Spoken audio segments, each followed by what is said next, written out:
You ask Tiger to solve. This deals with linear equations with one unknown. The final result is x equals -22. Let's solve it step by step. Simplify the expression. Expand the parentheses. Group like terms. Simplify the arithmetic.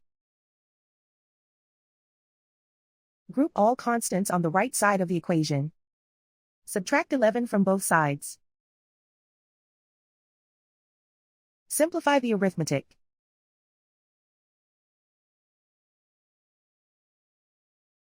Isolate the x. Divide both sides by 0.5. Simplify the arithmetic.